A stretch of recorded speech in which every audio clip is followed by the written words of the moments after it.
Hello, I'm Beth and welcome to another in my series of Woodland Wisdom Tips where I'm taking trading courses out of the classroom and clearly out of business attire and into the woodland, which is just, let's face it, a lot nicer.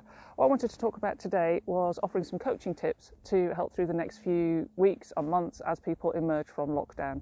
And one of the things that people keep saying is, we've never been through this before, we don't know what to do. And the reality is actually that's only partly true. Yeah, we haven't been through a pandemic before, but we have been through a crisis.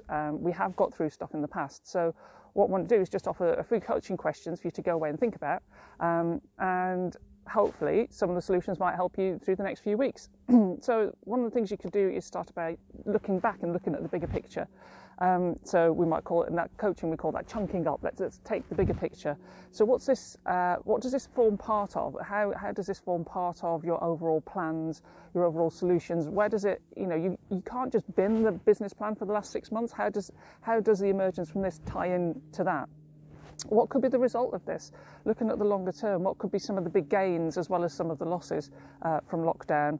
And why is it important? And it might seem obvious, well, we've got to stay in business, haven't we? But actually, why is it important that we find a productive way out of lockdown? And what is important when it comes to picking your way out of lockdown? Then you want to get down into some of the specifics. We call it chunking down. So specifically, what needs to happen? What's the detail? What are the little bits and pieces that need to get done? What are the most important parts? Where are the priorities? What needs to be done first, second, third?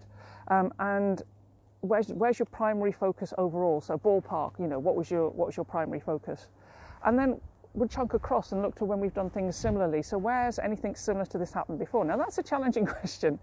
So where have we done things similar? Where have we gone through a crisis? Where has something bad happened? Where has we had to implement an emergency plan? Where have we had to think on our feet in the past, and what can we learn from that? And who could help us? We're not in this on our own. There are forums, there are online groups, more so than ever there have been before. So tap into that. You haven't got to do this on your own. And if all of those questions don't unstick you from where you are, I like to throw 3 really random questions to make my brain go in a different direction. What could you do to make the emergence from lockdown worse than it is? And that's a really weird and challenging question, but what could you do to make it worse? Because by thinking about that, maybe that will give you some clues as to what you could do for the best. If you had an unlimited budget, say like £1 million, £2 million, £10 million, what would you do? And from that, you can start to pick out nuggets of good ideas, but you've got to unleash your brain and go, well, that wouldn't work because, well, okay, so we couldn't do that, but what's the poor man's version of that? And if there were no laws, this is a challenging one where I have to put a proviso. I'm only advising this as an academic thought process. If there were no laws or HR policies that you had to follow, what would you do? And sometimes that can, let's just stop short of bloodshed, please, guys. But if you could just release your mind to do something totally different, and there were no constraints of law or finance or HR or policy or any of that, what is it that you would do to try and find your way out of lockdown? They won't give you all the answers, but actually it will help you start to think about the problem from a different direction, because at the minute lots of people are coming at it from the same direction, and to be honest, lots of people are focused on the tiny details.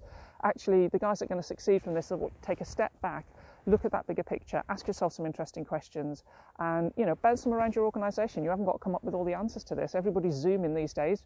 Chuck some of these questions into your next Zoom call and see what the results are. So there you go, bit of woodland wisdom for you.